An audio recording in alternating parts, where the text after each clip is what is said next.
മലപ്പുറം ഇളങ്കൂരിൽ യുവതിയെ ഭർത്തൃവീട്ടിൽ തൂങ്ങിമരിച്ച നിലയിൽ കണ്ടെത്തിയ സംഭവത്തിൽ ഭർത്താവ് പ്രഭിൻ പോലീസ് കസ്റ്റഡിയിൽ. പൂക്കോട്ടുപാടം സ്വദേശി വിഷ്ണുജയാണ് മരിച്ചത്. സംഭവത്തിൽ മഞ്ചേരി പോലീസ് അസ്വാഭാവിക മരണത്തിന് കേസെടുത്തിരുന്നു. മഞ്ചേരിയിലെ വീട്ടിൽ നിന്നാണ് പ്രഭിനെ കസ്റ്റഡിയിലെടുത്തത്.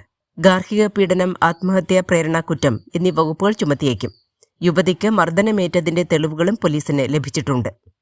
അതേസമയം സ്ത്രീധനം ആവശ്യപ്പെടുകയോ വാങ്ങുകയോ ചെയ്തിട്ടില്ല എന്നാണ് പ്രഭിന്റെ കുടുംബം പറയുന്നത്. പ്രഭിനും വിഷ്ണുജയും തമ്മിൽ അഭിപ്രായ വ്യത്യാസമുണ്ടായിരുന്നു. വിഷ്ണുജയുടെ മരണത്തിൽ വീട്ടുകാർക്ക് പങ്കില്ലെന്നും പ്രഭിന്റെ കുടുംബാംഗങ്ങൾ പറഞ്ഞു.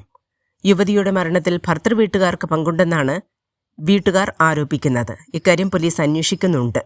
2023 മെയ്യിലാണ് വിഷ്ണുജയും പ്രഭിനും വിവാഹിതരായത്. മഞ്ചേരി മെഡിക്കൽ കോളേജിലെ സ്റ്റാഫ് നഴ്സാണ് പ്രഭിൻ. വിഷ്ണുജയ്ക്ക് ജോലിയില്ലെന്നും സൗന്ദര്യം കുറവാണെന്നും സ്ത്രീധനം കുറഞ്ഞുപോയി എന്നും പറഞ്ഞ് പ്രഭിൻ നിരന്തരം പീഡിപ്പിച്ചിരുന്നതായി യുവതിയുടെ കുടുംബം ആരോപിക്കുന്നു. പ്രഭിന് മറ്റ് സ്ത്രീകളുമായി വഴിവിട്ട ബന്ധമുണ്ടായിരുന്നു.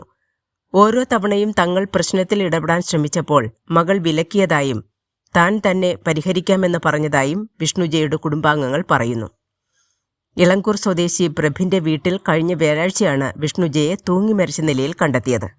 News desk Kerala today.